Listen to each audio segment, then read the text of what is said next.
বলছেন, আসসালামু আলাইকুম শাইখ ওয়া আকীদা ঠিক নাই, শিরকি কথা বলে এবং বেদাতের সাথে সম্পৃক্ত, তার পেছনে সলাৎ পড়া যাবে কি? পড়লে সলাৎ হবে কি? আকীদা ঠিক নাই, শিরকি কথা বলে, যদি বড় শিরকি কথা বলে আর বেদাতের সাথে সম্পৃক্ত, মানে বড় বেদাত, যেমন মাজারে সিজদা করার বেদাত, পীরকে সিজদা করার বেদাত, নবী আলেমুল গায়ব হাজির নাজির, এই ধরনের কুফরির বেদাত থাকে, বেদাতে মুকাফফিরা থাকে, আর বড় শিরকে লিপ্ত থাকে, তাহলে তার পিছনে সলাৎ পড়া জায়েজ না, কারণ তার নিজেরই সলাৎ জায়েজ না।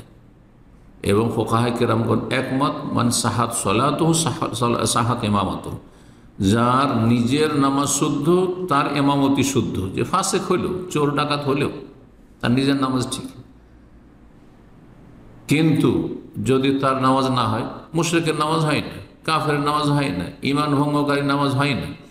যে ব্যক্তি সাহের, গণক, বড় কুফরির কারণে তাদের নামাজ হয় না, সুতরাং তার নিজেরই যখন নামাজ হয় না, তখন তার ইমামতিও হয় না, তার ইমামতি জায়েজ নয়। সুতরাং তার ইমামতি শুদ্ধ যখন নয়, তার ইক্তেদা করে তার পিছনে সলাৎ পড়া জায়েজ নয়।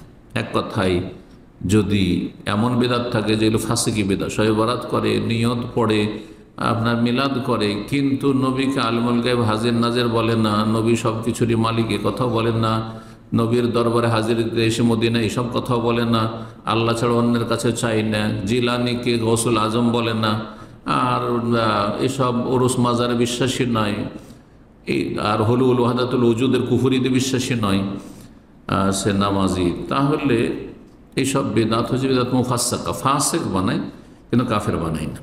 ফাসেকের পিছনে নামাজ জায়েজ ঘৃণার সাথে, যদি না পারেন তাকে সরাইতে, আর সরাতে গেলে কলহ বিবাদ হয়, তাহলে ফাসেকের পিছনে সবর করে নামাজ পড়বেন, কিন্তু কাফের মুশরিকের পিছনে নামাজ পড়া জায়েজ নয়।